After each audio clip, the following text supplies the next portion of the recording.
Saudara, pasca pencoblosan yang perlu diperhatikan adalah kesehatan para petugas KPPS hingga pengawas pemilu karena mereka bertugas dari 14 Februari pagi hingga 15 Februari dini hari.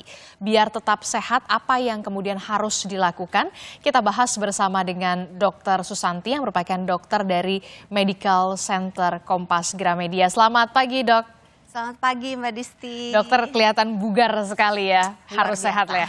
Dok, ini kan kalau kita lihat ya, tadi di tayangan sebelumnya kita turut berduka cita terhadap meninggalnya ada satu KPPS, anggota KPPS di Magetan, Jawa Timur yang kemudian meninggal dunia, diduga juga akibat kelelahan. Di PD Aceh bahkan ada 2 anggota KPPS yang meninggal dunia. Ini kan kalau kita lihat memang ritme kerjanya ini cukup padat sekali ya, Dok ya. Dari 14 Februari sebelumnya gitu sampai 15 Februari dini hari tadi. Nah, ini kan pasti kurang istirahat ya, Dok ya. Apa yang perlu dijaga dan harus evaluasi seperti apa, Dok? Sebenarnya kalau dilihat beban pekerjaannya, petugas-petugas KPPS itu benar-benar orang-orang yang luar biasa ya. Hebat gitu, harus diacungi 2 jempol. Maka harus diperhatikan bagaimana menjaga supaya orang-orang ini menjadi tidak mengalami sakit penyakit atau bahkan kematian, dan itu bisa dilakukan ditarik sebelum pemilihan siapa yang layak atau tidak layak untuk menjadi petugas KPPS. Karena untuk menjadi petugas KPPS itu tidak hanya cukup orang tersebut sehat saja, tapi juga harus bugar. Karena kalau cuma sehat itu adalah definisi bahwa orang itu sehat secara fisik, mental, spiritual, dan juga sosial, sehingga dia bisa melakukan pekerjaan-pekerjaannya, bisa produktif secara sosial, secara ekonomi. Tapi kalau bugar satu tahap di atas itu, jadi bugar itu orang masih bisa melakukan kegiatan ekstra, kegiatan tambahan, masih punya energi, masih punya semangat untuk menyelesaikan tugas-tugas yang di luar dari tugas-tugas biasanya. Jadi ngelembur gitu. Ya, nah apa yang perlu disiapkan sebelumnya? Harus sebenarnya KPPS itu memang harus merubah pola hidup dulu dari 3 bulan sebelumnya atau 6 bulan sebelumnya, atau justru mungkin harus rutin olahraga dulu karena memang beban kerjanya bisa dikatakan berat sekali, Dok. Iya betul. Yang Mbak Desti katakan itu sangat betul, karena sebelum orang itu bisa bugar, dia harus sehat dulu. Nah, sebelum dia sehat, dia harus memperbaiki dirinya dulu. Nah, apakah 3 bulan, apakah 6 bulan, itu setiap orang mempunyai waktu yang berbeda-beda gitu. Tergantung gaya hidupnya bagaimana, tergantung penyakit-penyakit yang sudah dia miliki itu terkendali atau tidak, tergantung gennya. Maka dibutuhkan waktu untuk mempersiapkan diri yang lebih panjang supaya orang tersebut pada saat hari hanya sudah mencapai tahap bugar, tidak hanya sehat. Jadi harus olahraga dulu, dipersiapkan berapa bulan begitu ya, harus bugar dulu. Sebetulnya untuk mencapai bugar, tidak hanya sehat, itu kita butuh pola makan yang baik. Jadi hidup, pola makan dulu yang harus dibenahi. Yang baik gitu. Jadi makan makanan yang bergizi lengkap, seimbang, bervariasi, kemudian tidur yang cukup. Nah, ini kan banyak nih anggota KPPS yang sebetulnya juga punya pekerjaan reguler. Bahkan yang di Magetan itu kalau tidak salah ASN juga. Iya. Nah, makanya mereka butuh mempersiapkan diri untuk punya jadwal tidur yang bagus dulu supaya jangan di hari hanya utang tidurnya udah banyak.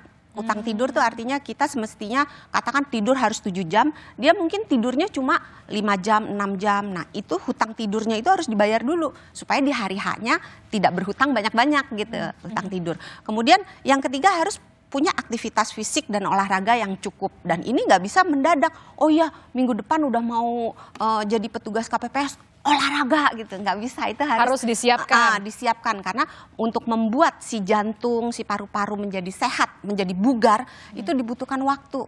Kemudian stresnya, nah ini yang agak susah ini. Mengelola stres. Iya betul Mbak Disti. Apa yang kemudian harus ketika dikelola dulu stresnya itu, apa kira-kira usaha atau upayanya? Ini sebetulnya gini, stres itu bagaimana respons kita terhadap sebuah masalah. Jadi masalahnya bisa sama aja.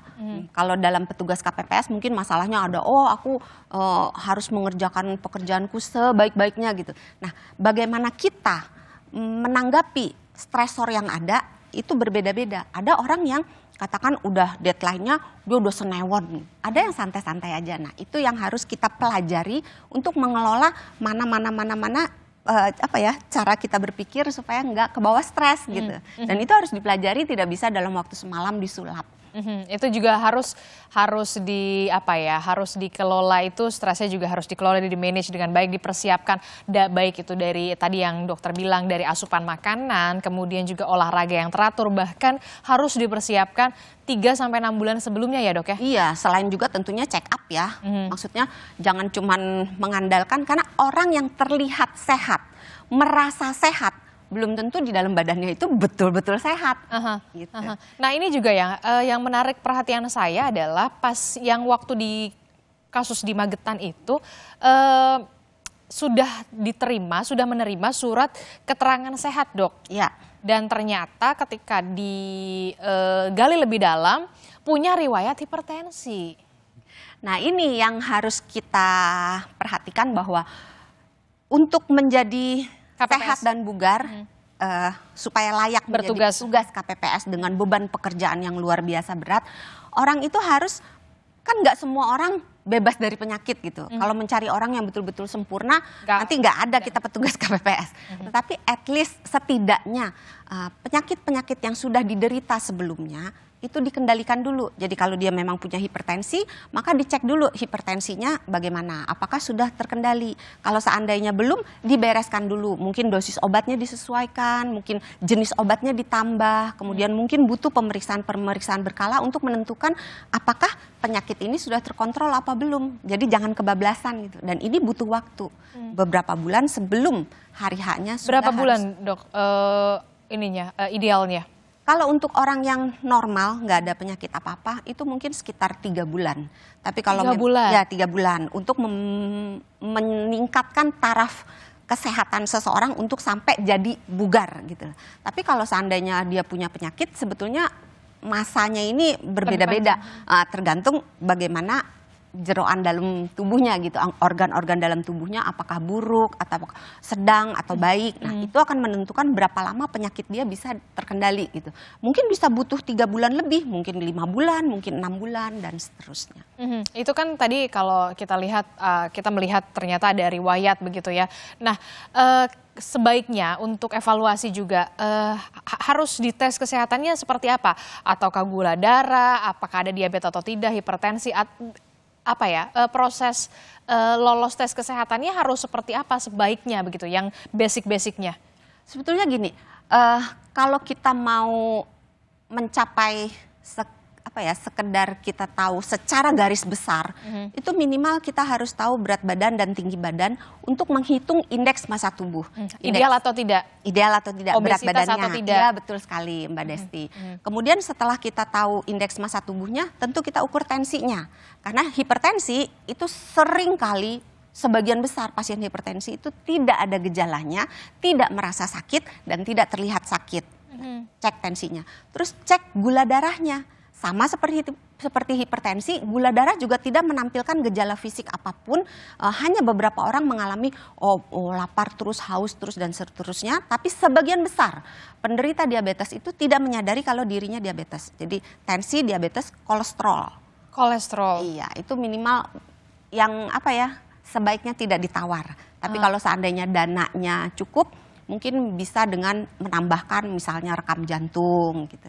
Tapi kan untuk melakukan itu dibutuhkan dana yang lebih besar, sehingga minimal yang tadi disebutkan basic itu ada dulu ya. basic Berarti dulu, screen testnya dulu ya, yang basicnya dulu misalkan, kemudian harus dites dulu ada riwayat hipertensi atau tidak, kemudian tes gula darah, kolesterol begitu ya, dan betul. Juga obesitas atau tidak begitu ya, ideal atau tidak. Nah ini ya dok, kalau bisa dilihat ini adalah salah satu tips sehat petugas KPPS Pemilu 2024, harus cukup istirahat, kemudian olahraga, asupan makanan.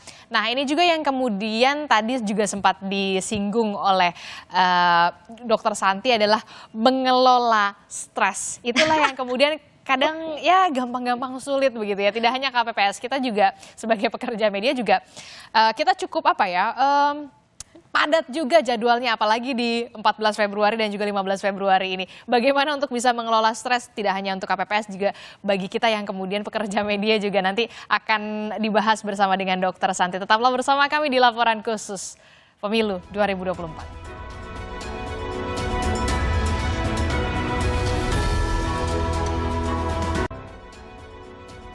Ya, terima kasih Anda masih bersama kami di Laporan Khusus Pemilu 2024, masih membahas soal bagaimana menyiapkan atau tips sehat bagi petugas KPPS di Pemilu 2024, karena kita tahu KPPS merupakan garda terdepan untuk menjaga demokrasi begitu ya. Kegiatannya padat sekali, bahkan bisa dikatakan ya kurang istirahat ya Dok ya. Nah, kita masih membahas bersama dengan Dr. Santi. Dok, ini kan tadi kita sudah membahas soal bagaimana persiapan ya.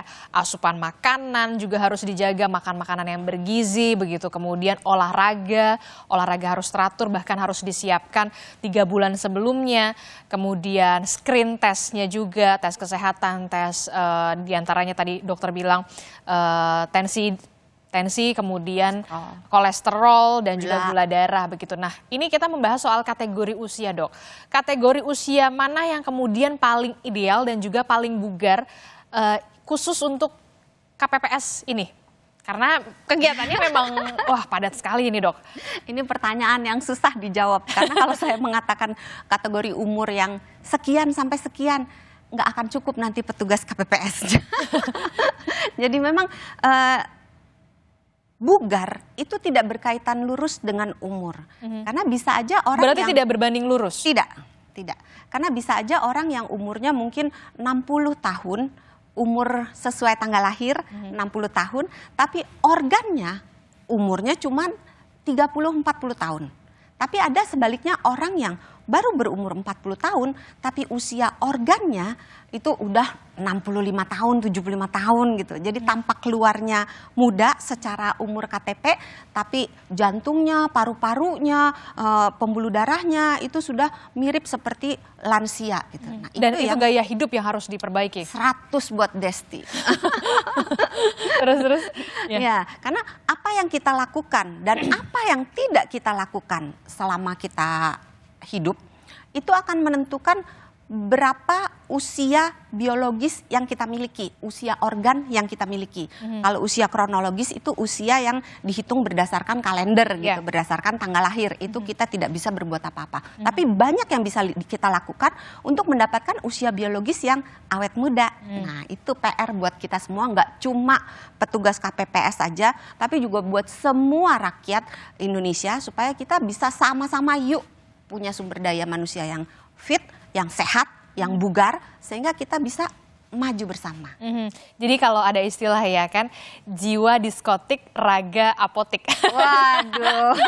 Jangan sampai seperti itu ya. Iya nih, saudara Kompas TV ini betul-betul luar biasa. Itu jadi harus fit semuanya, walaupun usianya sudah mulai lanjut, tapi tetap harus bugar gitu, dan harus perbaiki gaya hidup dari makanan, olahraga pastinya ya Dok ya. Nah, yang juga menjadi sorotan saya adalah soal manajemen atau pengelolaan stres begitu. Tidak hanya KPPS gitu ya. Kita juga yang di media begitu ya. Ini juga hajatan besar 5 tahunan juga gitu. Kita juga sibuk ini. Nah, ini gimana nih untuk mengelola stresnya juga? Kelihatannya ini curhatan dari lubuk hati yang terdalam.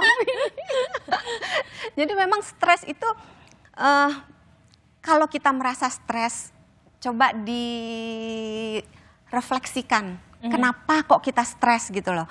Apa beban pekerjaannya, atau mungkin pengelolaan waktu kita yang nggak baik, atau mungkin dasarnya badan kita yang tidak bugar. Karena orang yang tidak bugar kemungkinan bisa mendapatkan stres yang sama, tapi respon terhadap stres itu menjadi lebih buruk gitu.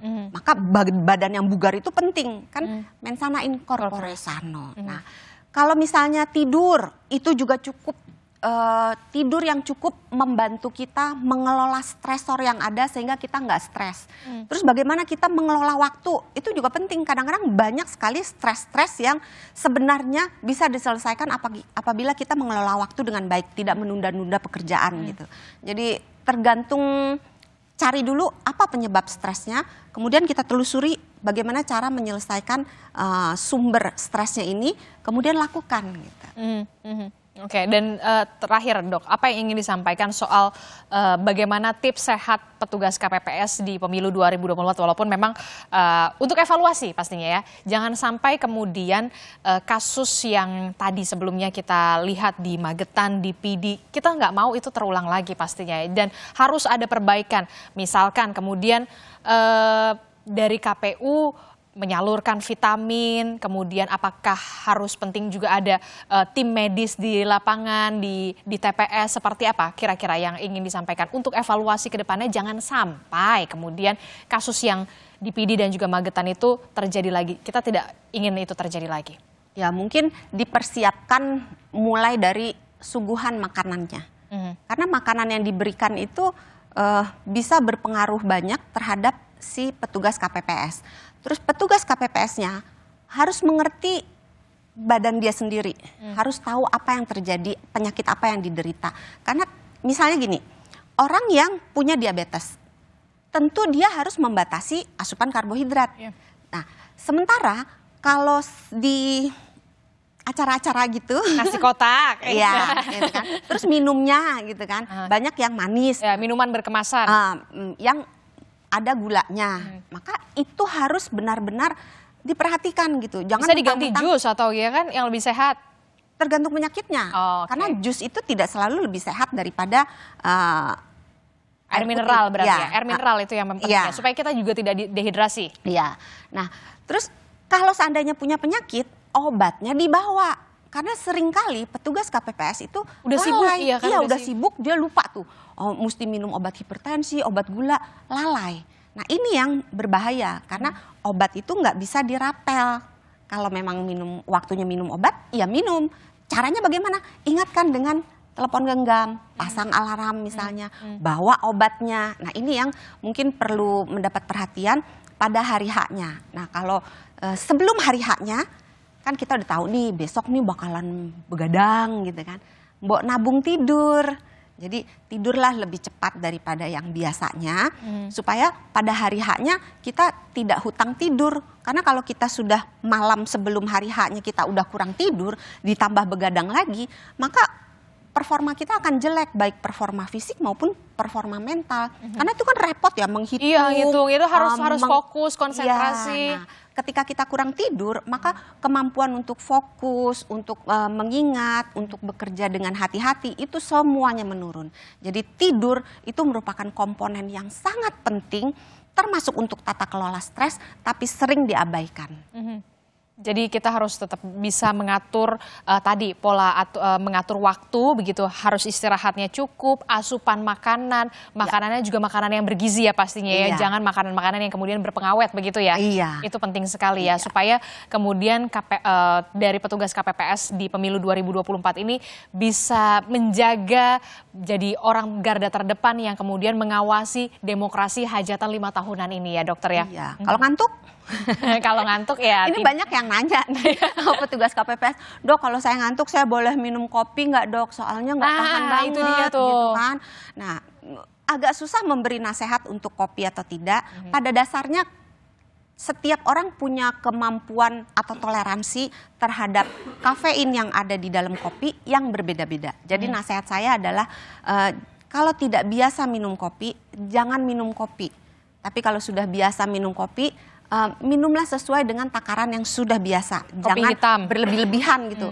Takutnya kalau misalnya over, kan takutnya over gitu. Karena kafein yang ada di dalam kopi bisa memacu detak jantung, bisa meningkatkan tensi walaupun tidak permanen, tapi itu ditambah dengan faktor-faktor stres, pola makan dan sebagainya, kurang tidur, itu bisa jadi fatal gitu. Kemudian kalau misalnya tidak bisa minum kopi, cobalah cuci muka pakai air yang dingin banget atau lompat-lompat gitu, itu bisa membantu menghalau kantuk untuk sementara. Kalau nggak tahan banget, tidur sekejap aja. Iya, 15 menit ya kan biasanya. Karena kalau nggak tidur, benar-benar nggak tidur, nanti malah salah hitung, itu repot lagi gitu. Udah salah hitung harus ulang lagi prosesnya dari awal, malah jadi lama sebetulnya.